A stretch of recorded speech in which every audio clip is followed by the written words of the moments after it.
Bonjour à tous, avec l'aide de Dieu, nous allons étudier le Rambam, les lois de Me'ila, les lois du sacrilège. Le mot Me'ila, on ne va pas le traduire dans les 8 chapitres à venir, on le rappellera sûrement au début de chaque chapitre.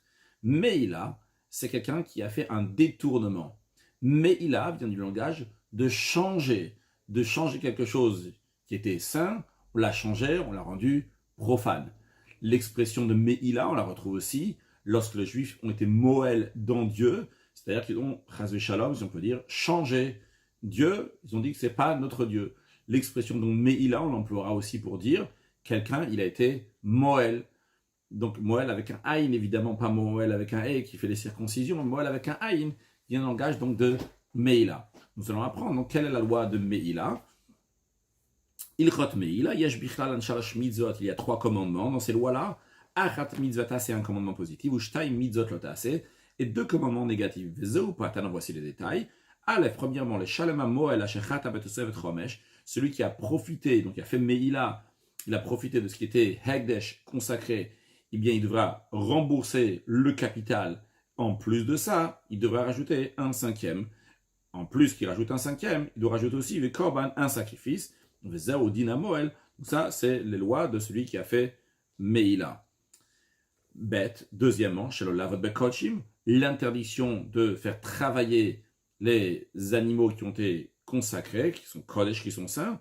Gimel, troisièmement, chez le lagos kochim, de ne pas tondre les animaux consacrés en sacrifice, ou beo mizoté, l'explication de ces commandements dans les 8 prochains chapitres, Be'ezrat Hashem, Perik Rishon Halacha Aleph. Asur lehediot lehanot mikotche Hashem.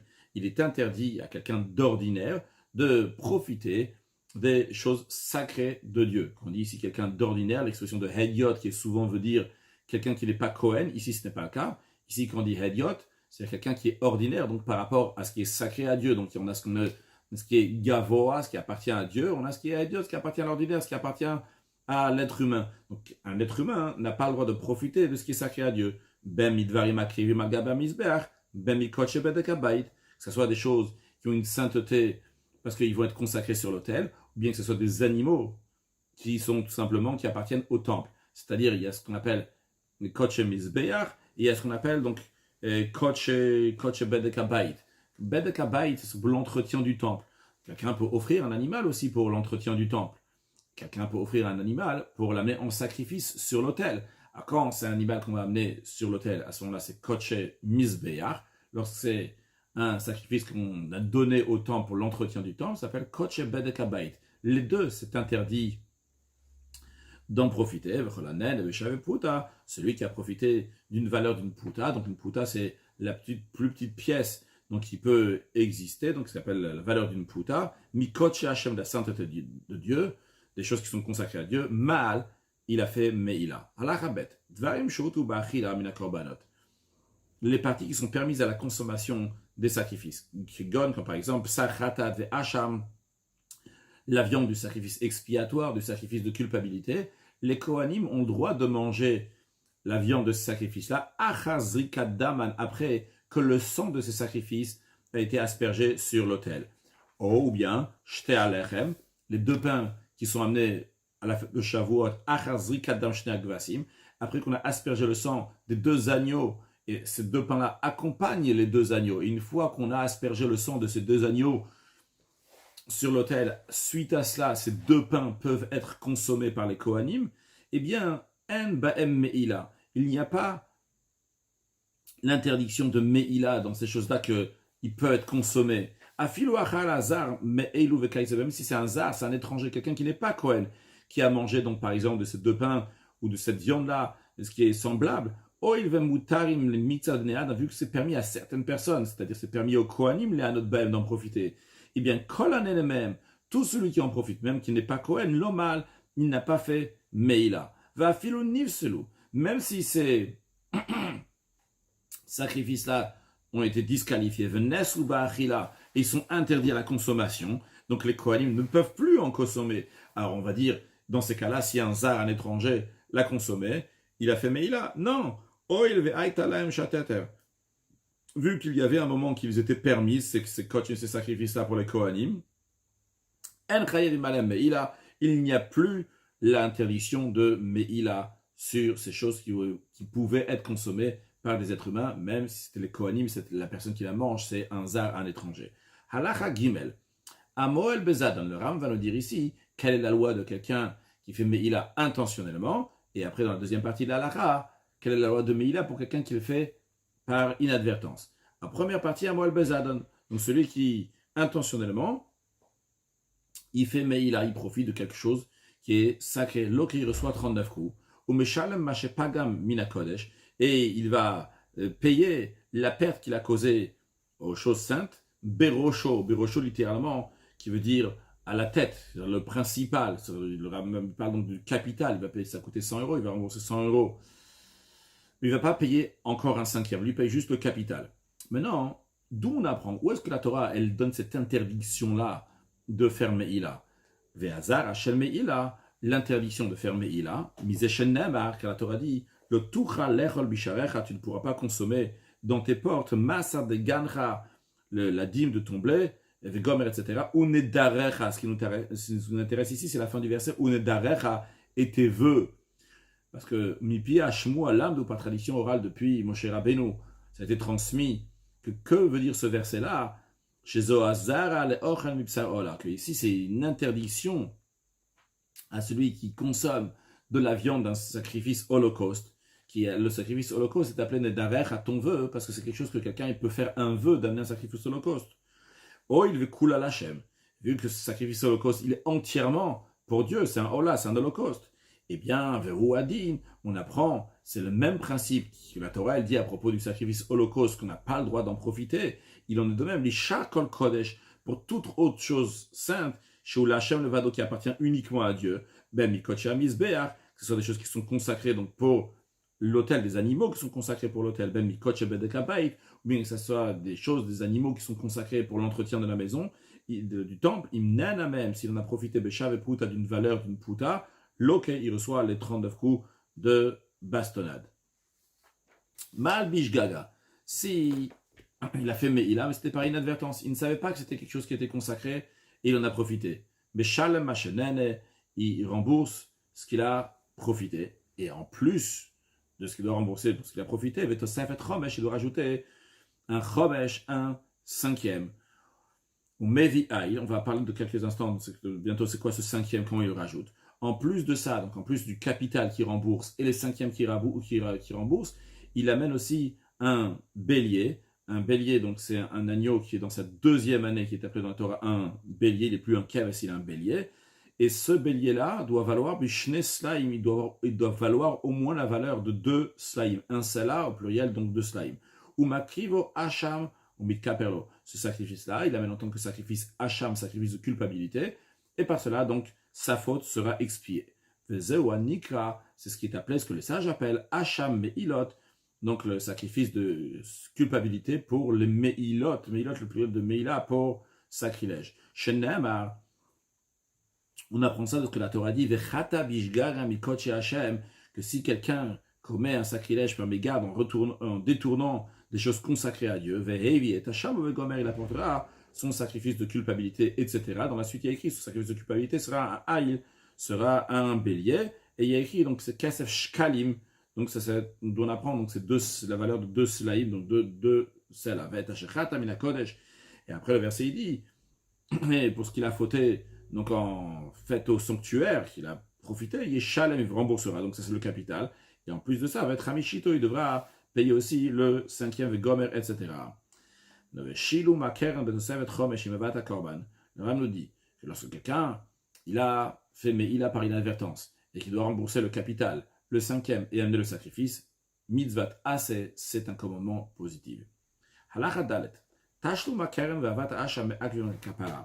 paiement du capital et amener le sacrifice de culpabilité sont indispensables pour l'expiation. En revanche, le cinquième n'est pas indispensable pour l'expiation, car il est dit, le verset, donc il dit que le Kohen va expier Be'el à Hacham, avec le bélier de culpabilité, et il sera pardonné. Donc on apprend de là qu'il y a 2 choses. Il y a Aïl et Hacham, c'est-à-dire bien que littéralement c'est Eil à Hacham, on apprend ça, c'est le bélier de culpabilité, sacrifice de culpabilité. Mais dans la Gemara, on apprend ça d'une autre manière. On dit que Eil, c'est une chose, c'est le Eil, donc c'est le bélier. Ça, il doit amener pour avoir l'expiation. Une deuxième chose, il doit amener le Hacham aussi. Le Hacham ici dans le sens de ce qu'il est coupable, le capital qu'il doit rembourser. Et ça, donc, c'est ce qui met Agvin, ce qui est indispensable. Mais le cinquième qu'il doit rajouter en plus du capital n'est pas indispensable. Il y aura quand même donc la kaparas, donc même s'il n'a pas encore amené le chomesh, le cinquième. S'il a amené son sacrifice de culpabilité avant d'avoir amené le capital, il n'a pas encore remboursé le capital, il a amené le sacrifice. Loyatsa, il dépakite, et après avoir payé le capital, il devra amener encore un autre sacrifice de culpabilité, vu que celui qu'il a offert avant d'avoir payé le capital n'a rien fait, n'a pas fait d'effet. S'il a un doute, est-ce qu'il a fait Meila ou pas? Il est exempté donc de rembourser et du sacrifice. En effet, il ne peut même pas amener un Hacham Taloui. Hacham Taloui, c'est un sacrifice de culpabilité incertaine, quand quelqu'un n'est pas sûr d'avoir fait une avéra, une transgression. Mais ça, c'est uniquement s'il avait transgressé, il amène un sacrifice ratat expiatoire. Dans ces cas-là, quand il s'agit il n'est pas sûr s'il a fait ou pas, il amène un Hacham Taloui, un sacrifice, une culpabilité incertaine. Mais dans un cas, s'il a fauté sûr, il n'amène pas un ratat, il n'amène pas un sacrifice expiatoire, il amène un sacrifice de Hacham, de culpabilité. Alors, s'il a un doute s'il a fait cette avéra, cette transgression ou pas, comme en l'occurrence chez nous, il a un doute s'il a fait Meïla, que s'il était sûr d'avoir fait Meïla, il a réalisé, tiens, j'ai pas fait exprès, j'ai utilisé quelque chose qui était sain. Il doit amener un Hacham Meïla, un sacrifice de culpabilité. Alors, dans un cas où il a un doute, là, il ne peut pas amener Hacham Taloui. Le Rav nous dit, le cinquième qui rajoute, Areuki Trilat Hagdesh. Il est comme du Hagdesh initial, c'est-à-dire Vimnenabo, que s'il en a profité. C'est-à-dire, imaginons que la personne, il a mis de côté le cinquième, et ce cinquième-là, il en a profité. Eh bien, c'est du Hagdesh. Donc, Mosif Chomesh à la Chomesh. Il a encore fait une fois, mais et il devra rajouter encore un cinquième sur le cinquième. Maintenant, c'est quoi rajouter un cinquième? On a déjà expliqué plusieurs fois dans différentes halachot, dans le Basachin, dans le Touban, dans le Erkin, que le cinquième, c'est un quatrième du capital. Je vais expliquer, jusqu'à que lui, le capital, et le chomesh vont mettre 5. C'est-à-dire, par exemple, si quelqu'un il a profité de quelque chose qui était sacré, qui valait 100 euros, eh bien, il va partager ces 100 euros en 4, donc ce qui fera 25 euros fois 4. Et il devra rajouter sur ces 25 euros, il doit rajouter encore 25, de manière que le capital avec le cinquième font 5 parties de 25. Et ce qu'on disait juste avant, que sur les 25 euros qu'il a rajoutés, ces 25 euros-là deviennent aussi maintenant du Kodesh, du sein du Hagdesh, et s'il en a profité, il devra rajouter un cinquième sur les 25 euros qu'il a rajoutés. Il y a certaines choses pour lesquelles on ne se rend pas coupable de Meïla selon la loi de la Torah. Sauf il est interdit d'en tirer profit par ordre rabbinique. Celui qui profite de ces choses-là, que par ordre rabbinique c'est interdit, mais Shalom Kerem Bilva, lui remboursera uniquement le capital, il ne rajoutera pas donc le cinquième, qui est uniquement donc pour qu'on a profité des interdits de la Torah. De même, il ne ramènera pas un sacrifice de culpabilité, qui est uniquement s'il a profité de quelque chose que la Torah a interdit de profiter. Et on en parlera dans le 3e chapitre, le 5e chapitre des lois de Meïla. Halacha Zayin. Kol koche mizbeach. Tous les animaux consacrés pour le mizbeach, pour une offrande pour l'autel, ben koche kodashim, ben koche kalim, que ce soit des sacrifices de haute sainteté ou de moindre sainteté. Il y a des différences dans les sacrifices. Les sacrifices de haute sainteté, on les abat dans le côté nord de la Hazara, de la cour du temple, contrairement aux kochim kalim, moins de sainteté on peut les abattre dans toute la Hazara. De même, koch et kodashim, ils sont mangés en général. S'il y a quelque chose qui est mangé, donc c'est mangé par les kohanim, donc pas par les juifs ordinaires. Les kochim kalim, ils sont mangés aussi donc par les propriétaires. Il y a aussi une différence où est-ce qu'on va les manger. Les sacrifices de haute sainteté doivent être mangés dans la cour du temple. Les koch et kodashim de moins de sainteté peuvent être mangés dans tout Yerushalayim. Donc, ce qu'on est en train de dire ici, que ce soit les hautes sainteté, moins de sainteté, tout cela, Asurim Begiza, Vavoda, sont interdits. On n'a pas le droit de tondre ces animaux, de faire travailler ces animaux. Shenemar, car la Torah dit, tu ne feras pas travailler le premier-né de ton bœuf, le premier-né d'un animal qui est pur, eh bien, il est loi de Bechor, donc il doit être amené en sacrifice. Et la Torah dit, tu n'auras pas le droit de travailler avec le premier-né de ton bœuf, le tagos bechotzonecha, et tu ne vas pas tondre le premier-né de tes brebis. Donc, il y a écrit seulement à propos du bœuf et de la brebis, mais vehu adin isha kochim, c'est la même loi qui s'applique aussi donc, pour tous les autres sacrifices. Ve'agozes et tachor. Ce qu'il dit clairement, c'est que tu n'as pas le droit de travailler avec le premier-né du taureau. Alors, le Rambam dit, même celui qui tond le bœuf consacré, ou bien que le verset il dit, tu ne vas pas tondre ta brebis, mais la brebis qui est sainte, donc le premier-né de la brebis, des brebis.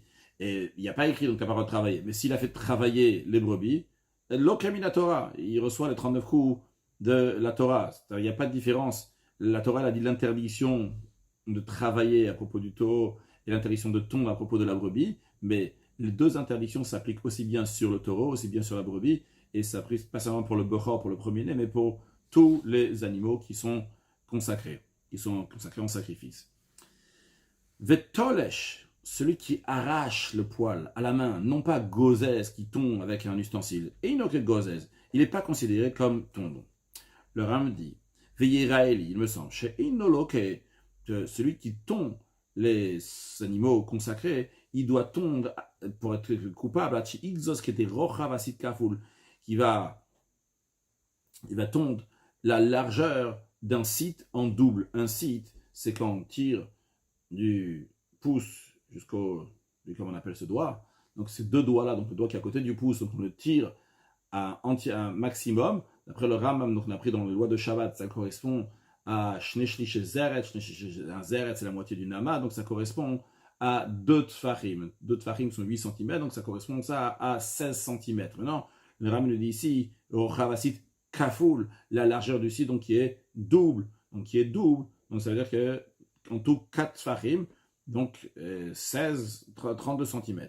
Donc si il a tondu donc cette largeur-là, à ce moment-là, donc il sera coupable d'avoir été gozès, d'avoir tondu l'animal.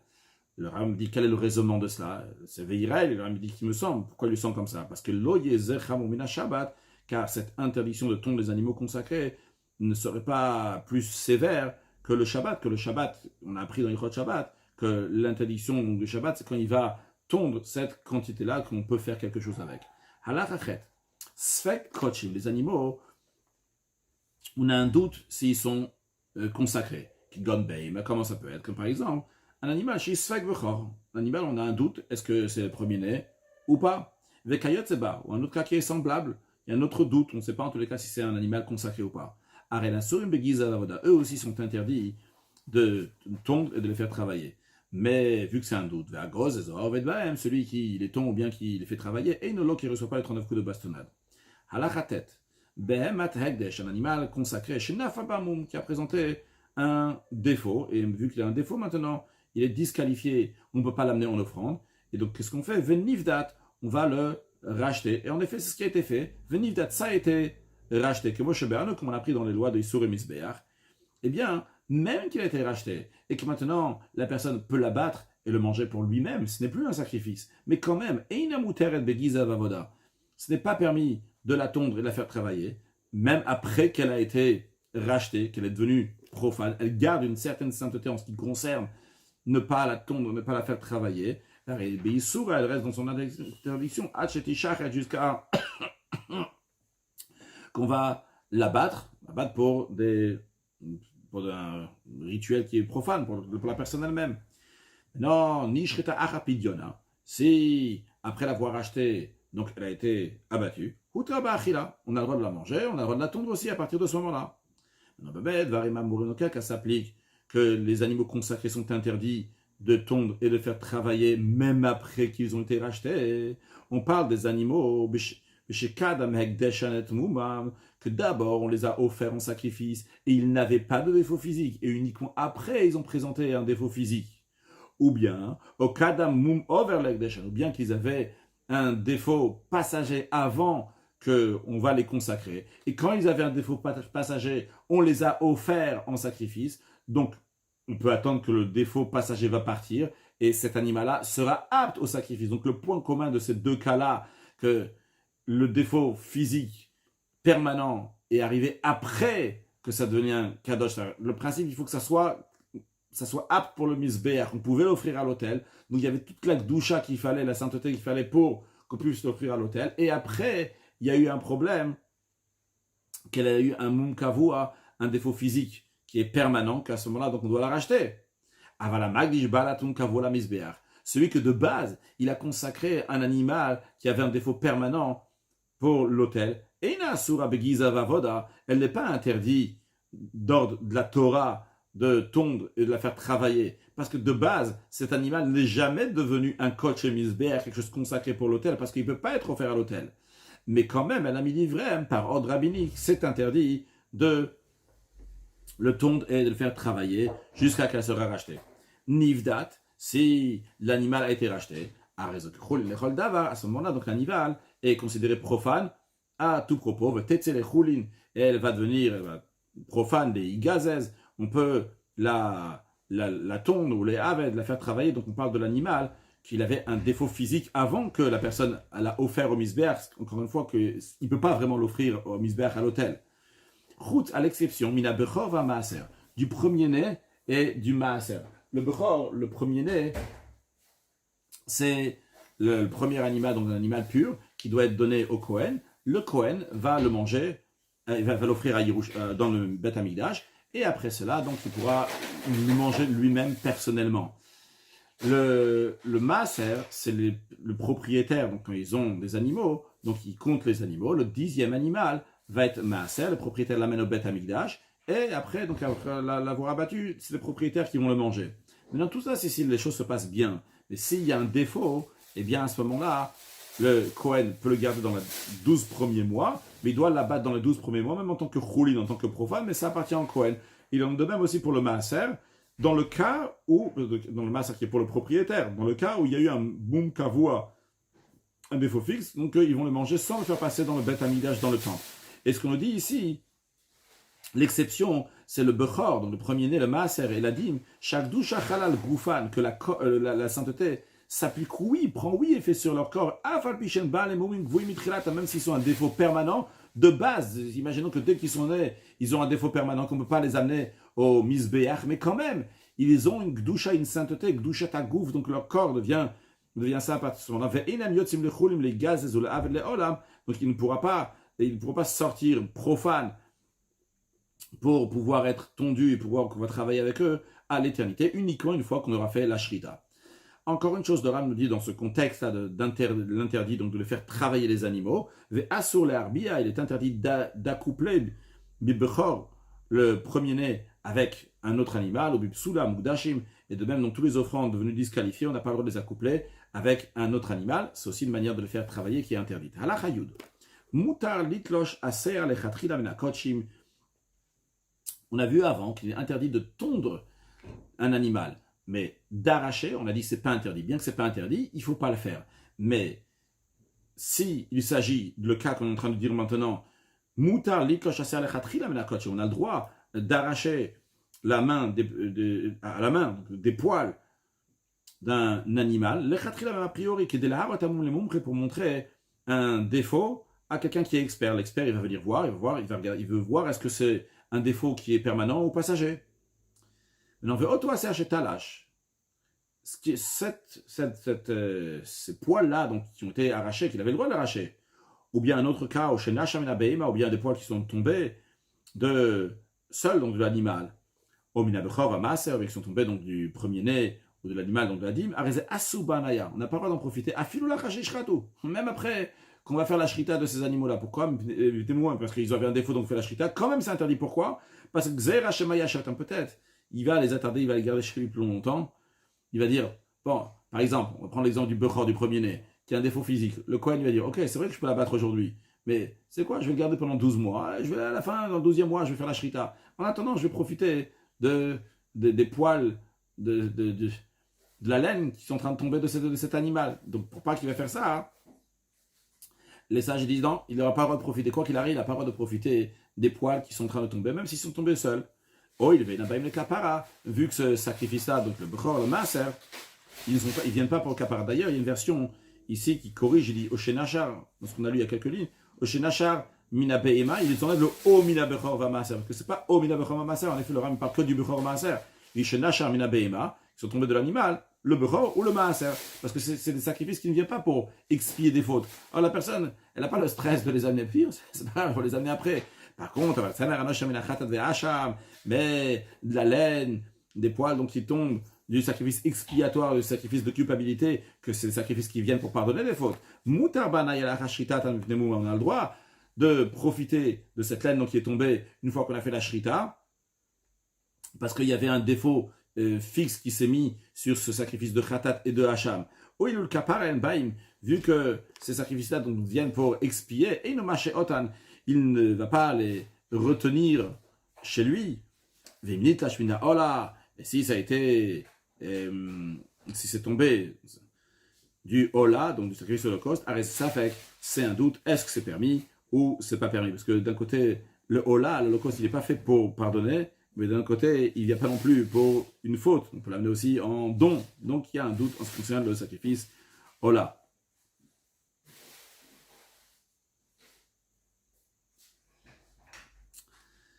Tout ce qui va être qui est détaché donc des sacrifices des animaux consacrés après qu'il y a eu un défaut, on a le droit d'en tirer profit. Parce qu'il n'a pas tiré, il n'a pas enlevé avec sa main, donc ce n'était pas interdit. À l'exception de ce que nous avons déjà dit, donc en ce qui concerne donc, le Bechor, le premier-né et l'animal de Dimsha, ce qui est tombé naturellement de l'animal, après qu'il a eu un défaut, Asubanaya, quand même, c'est interdit d'en profiter à l'éternité, parce qu'on ne veut pas que le Kohen va le garder, ce Bechor, donc plus longtemps. Celui qui abat donc un sacrifice, le premier-né, ou bien d'autres choses donc, qui sont consacrées, Tolesh Aser Mikan Mikan, pour le faire, il a besoin de mettre donc, comme ça de chaque côté. Il a besoin pour abattre l'animal, il ne veut pas qu'il y ait des poils dessus, il y a de la laine. Donc qu'est-ce qu'il fait? Il pousse les poils d'un côté, il pousse les poils de l'autre, donc comme ça il les mélange avec le reste des poils, comme ça il fait un endroit qui est vide, et comme ça il peut faire donc la shrita, l'abattage à cet endroit pour mettre le couteau. Là, ça te met comme la saquette pour faire un endroit pour le couteau, bilvas, si je résume, comme à la condition qu'il n'arrache pas le poil d'où il est, il va juste le mettre sur le côté, non pas l'arracher. Les animaux consacrés pour l'entretien du temple, il est interdit de les tondre et de les faire travailler, mais d'ivrer sofim par ordre rabbinique, bien que ce n'est pas des kodesh mizbeach, ce n'a pas été consacré pour l'autel, c'était consacré donc pour l'entretien du temple. Aval minatora, mais par ordre de la Torah, et non, ça ne serait pas interdit de faire travailler ou de tondre les kodesh bedek les animaux consacrés pour l'entretien du temple. Les firars, c'est la raison pour laquelle celui qui a tondu ou bien qui a fait travailler ces animaux consacrés pour l'entretien du temple, il ne reçoit pas les 39 coups de bastonnade, mais quand même, on lui donne des coups par ordre rabbinique. Celui qui a consacré un fœtus comme offrande pour l'autel, eh bien, sa mère n'a pas le droit de travailler, par ordre rabbinique. Pourquoi? La mère, elle n'est pas sainte. La raison est parce que le fait que la mère va travailler, ça affaiblit le fœtus. C'est pour cela que Gazrouba, les sages ont décrété de ne pas en travailler. Par contre, de la tonde, la mère, on a le droit de la tonde. Parce que ça, il n'y a aucune perte qui est causée au fœtus. Maintenant, s'il a consacré un seul membre d'un animal, ben le bed de kabaït, ben la misbeach, que ce soit pour l'entretien du temple, que ce soit pour l'autel, il y a un doute, est-ce que tout l'animal est devenu interdit de le tondre et de le faire travailler? Il n'est pas interdit. C'est la raison pour laquelle la personne ne va pas recevoir les 39 coups de fouet, vu qu'il y a un doute, même s'il a fait travailler ou s'il a tondu. Conclure avec un mot de Chassidut, il est écrit à propos de celui qui étudie les lois du sacrifice Ola, les lois des sacrifices, mais comme si il avait offert un sacrifice. C'est quelque chose d'extraordinaire parce que on n'est pas dans le Beth Amikdash, on n'est pas un Kohen, et quand même, si on le fait, on est comme si on l'avait fait, et a priori, En plus, c'est extraordinaire, mais il faut comprendre comment ça se fait qu'on peut faire une telle chose. Il y a des règles, on est en train d'apprendre des règles. Dans tout le livre de Avod, a certaines règles, comment on fait les choses. Et là, on est en train d'apprendre le livre de Avod, de Korban, que d'ailleurs, je ne me rappelle pas où, mais là, Zakem, peut-être dans Talmud Torah, je ne suis pas sûr. Il dit donc, c'est d'apprendre les lois de Avoda, de Talmud Torah, parce que par cela, donc, on amène les sacrifices. Mais on n'est pas dans le Beth Amidash, on n'est pas dans le temple, on n'est pas des Kohanim, il n'y a pas les règles. Des fois, on étudie même la nuit. La raison, elle est parce que la source de la Torah que nous étudions, donc il y a un niveau qui est beaucoup plus haut. On arrive dans le niveau où se trouve donc la Torah là-haut. Vu que la Torah, elle vient de niveau tellement haut, là-bas, il n'y a pas de temps, il n'y a pas de monde, il n'y a pas toutes ces règles-là qui sont là. Donc on s'attache à Kadosh Baruch Hu qui a un niveau encore plus haut. Et c'est la raison pour laquelle, de manière plus précise, dans le langage de la Chassidoute, le langage donc, il ramenait, il y a en dessous le Shamaïm, il y a au-dessus du Shamaïm. Donc ça, c'est au-dessus du Shamaïm, c'est au-dessus du ciel. Et à ce moment-là, donc, on ose sacrifier à Kadosh Baruch Hu, que Dieu fasse, que très prochainement, on va pouvoir faire, amener des sacrifices, les mitzvah de Retzonecha, comme la volonté d'Akadosh Baruch Hu, comme il est écrit dans sa Torah, très prochainement, avec la venue de Mashiach, Nav, le troisième temple reconstruit. Une excellente journée.